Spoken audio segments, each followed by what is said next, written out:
How's it going, folks? GRM Adrian here. Welcome back to the channel. By the time you watch this, I've already made my way to the end of Final Fantasy XIV Stormblood expansion, just in time for the next one, Shadowbringers. So I wanted to share a little bit about my experiences and thoughts of being back as a returning player almost 2 years after my review video of A Realm Reborn, which I put out in 2017. This entire journey, which I've been live streaming for the past 3 months, has been great, but at the very beginning I nearly gave up. I must have visited this page plenty of times in that first month of coming back, wondering if I should just skip all that mandatory main story quests that at the time numbered over 200 or so just to get to where the current content is. I'll tell you why I thought about it. The journey from A Realm Reborn's level cap of 50 to the Heavensward expansion was incredibly tedious, at least the first half of it was. Known as the notorious patch 2.1 to 2.55, this is where most returning or new adventurers get deflated and possibly even give up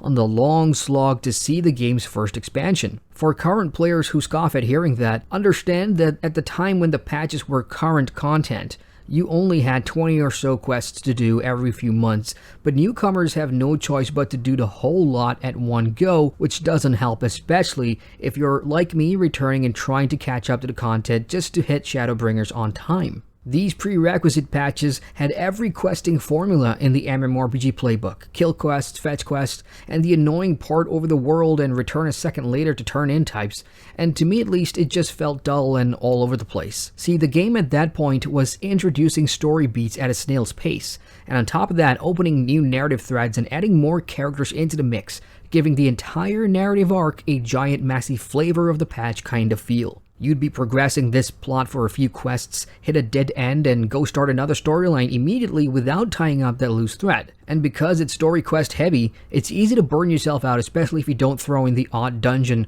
or trial, or raid, or Palace of the Dead every once in a while. Little did I know, all those story beats would then coalesce into a major twist and reveal, right at the end of the prerequisites, which I'm now grateful that I did not spend the money to skip the main story quests here. And I'll say this: it's important that you do go through this journey at least once in order to fully unlock and grasp what Final Fantasy XIV is trying to do story-wise for its characters and world building, not only for Heavensward, but for all the content beyond it. That comes in part 2 of the prerequisites, when all the tension just explodes. All of a sudden, the scions in your character's world goes upside down and put into a really bad situation, and that shock value from the story I never expected, thanks to all the hours of fluff prior, got me good, hook, line, and sinker.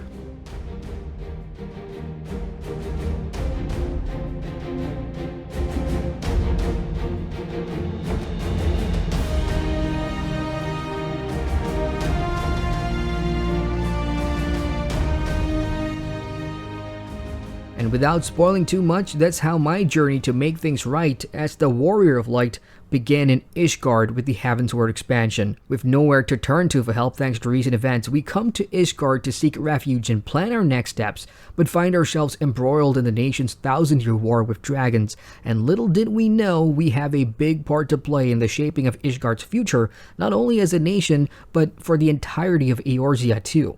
And it's here in Heavensward that I started to see and feel the all-round quality I was looking for to justify paying Final Fantasy XIV the subscription fee.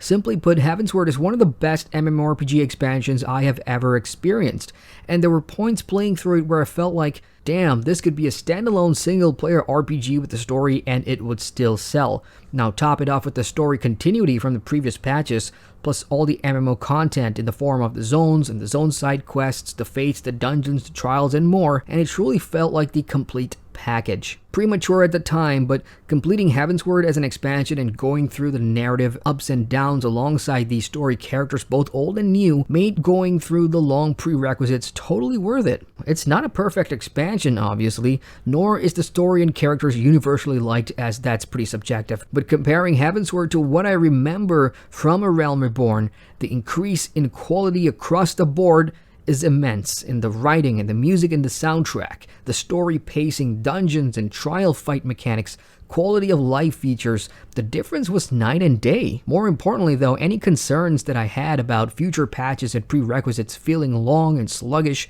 post Heavensward was almost non-existent, because it felt like from there on out the story pacing and progression was laser focused and airtight, and every new dungeon or trial unlock in between wasn't a distraction, but a welcome addition to the plot. And the good news is, it does stay consistent all the way to patch 4.5, which simply meant at this point in the Heavensward story, I was invested and I was hungry for more.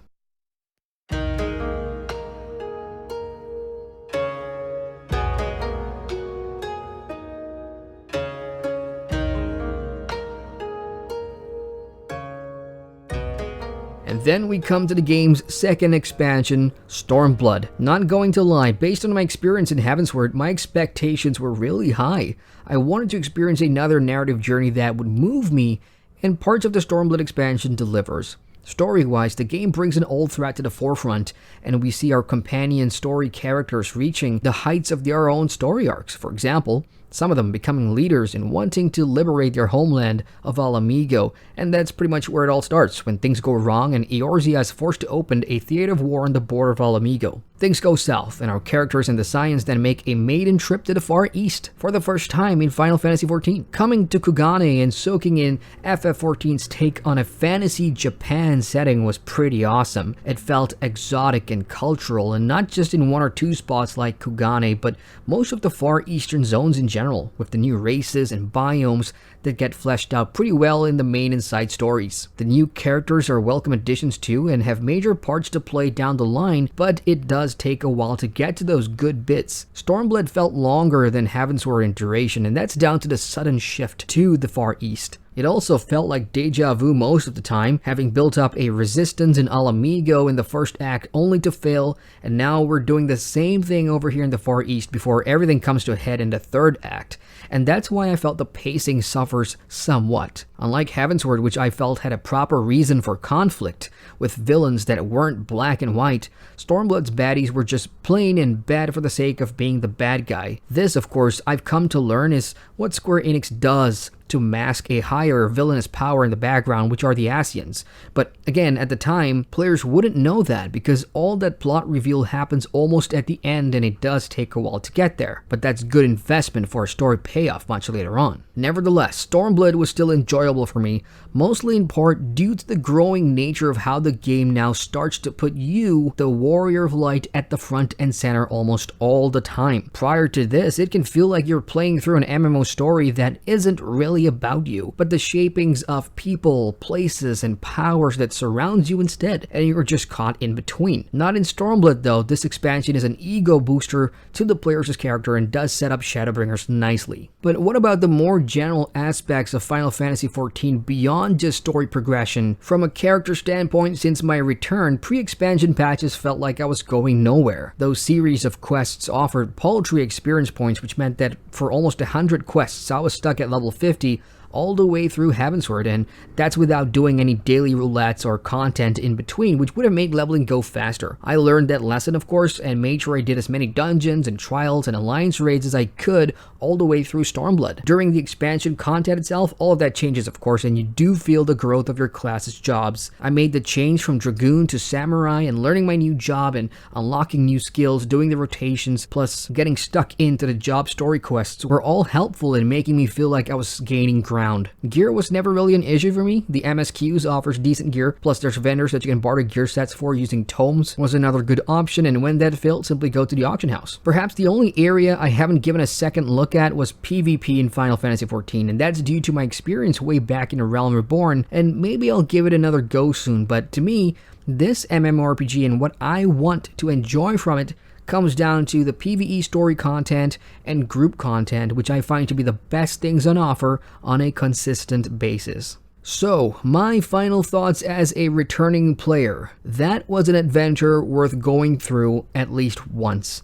the stories, these characters, your character, the MMO group content that I've done, all worth the subscription fee IMO. And that's barely half of what this MMORPG has to offer. I still have a shit ton of content that I haven't unlocked. And there's things I've never touched, like housing, to beast tribe quests, and I can't wait to do them all. And next on my bucket list is the endgame content, on level, because I found the game's raids, trials, and dungeon mechanics to be ridiculously fun. Plus, I have so many untouched jobs that I can play as on one character, which would pretty much ensure that there will be replay value. But first things first, let's get through Shadowbringers together. Thanks for tuning in, y'all. Feel free to share your thoughts as a current or returning player, or if you're skeptical and hesitant about returning to the game, post your concerns in the comment section below, and maybe the awesome Final Fantasy XIV community can help you out. Hit the like button if you can't wait for Shadowbringers, and feel free to subscribe to the channel for more on MMOs and get notified on all my latest uploads.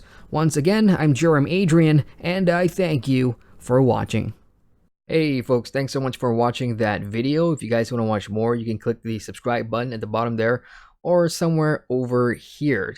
And don't forget to hit that bell to get notified on all my latest videos. So I'll see you guys at the next vid. Take care.